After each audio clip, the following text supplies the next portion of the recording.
Barry, firstly, congratulations. That's a really important win against really strong opposition. Chat us through the game. Yeah, I think the first 30 minutes I thought we were pretty much in control. I don't think we had a shot at goal. I think we played some decent stuff, and then I thought the last 10 minutes of the first half, I thought Partick came into it a wee bit. We stood up to that well.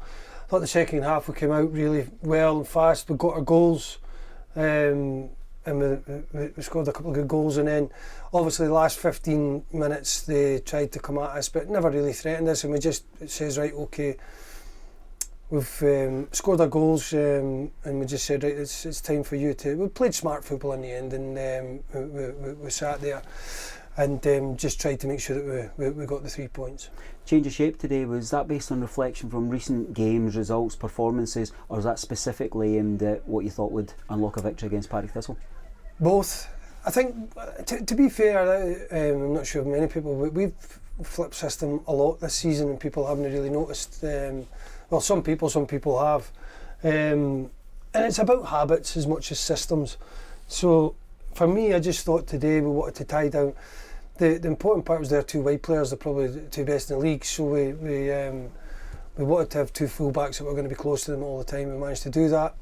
And yeah, so that worked for us. We tried to keep them quiet. And yeah, we looked dangerous. We played some really good stuff first 30 minutes, although not our free-flowing that we have been at times.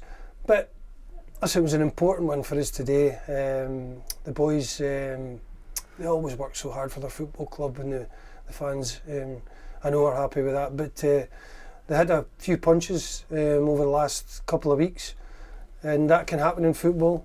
But there was a strength of mentality there to go and win. I think that's as a point of third again. So I was interested before the game as the team sheets came out, and there's the hubbub round about the press, round about the supporters of what the formation will be, and not many had Scott Brown playing in the 10. What was the thinking behind that? It clearly worked with a man of the match performance.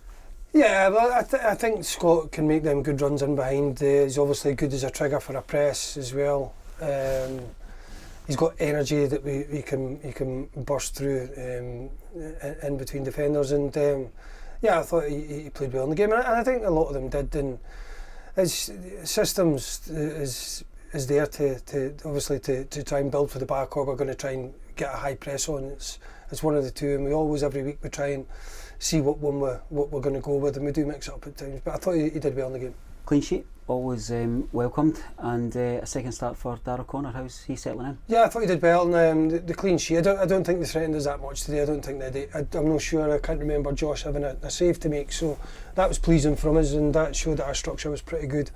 I mean, actually, you got a break of the ball today. I think there's been the last couple of games, things have just broken and went the opposition way, and sometimes that can be frustrating.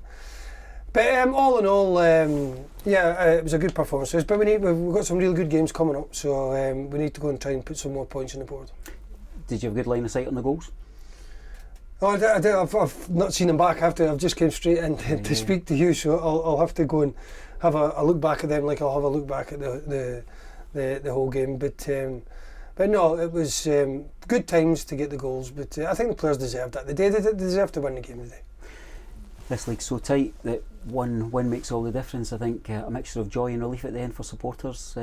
What's your word for them? Well, I hope it's joy. I think we're early in the season. I think the team has done really well since I came in here at the back end of the season. They were terrific. Honestly, what a run. This season we've started well. We were right up there, and then obviously we went in a wee bad spell there for 2-3 weeks. So you can see them there. They're always happy. They're always cheering the players when I'm about here, and that's what the fans are. That's what we need them for, and they're the ones that are going to take us to where we want to get to. So that's important for us and as players. And you see them clapping. They're happy there for their team, and this team will never ever. They'll always work hard and always do well. But no, just keep them coming. We need them all here again next week, cheering us on. Another set of setting the expectations for the 11 that wear the jerseys out there with this victory against the team who started top of the table today. Yeah, I think you look at these games we've just played, and you're playing obviously Dunfermline in a derby, which is a really difficult game obviously, and although we beat them here, it was probably our best performance of the season. Then you had Ross County away, Dunfermline away, and we had Ayr United and Partick Thistle. So you can imagine that's been 4 really tough games, and we'd expected to take a few more points. If we could, that's what we were looking at, but it's never easy. That's really hard games. Well, they're all hard, as you say. So I mean, you've got Morton coming next week, which is a really hard game. So yeah, but no, we need to keep our heads down, and we need to try to keep winning as many games as we can. Hope you have a good week ahead, and we'll catch up with you before the Morton game. Thank you. Cheers.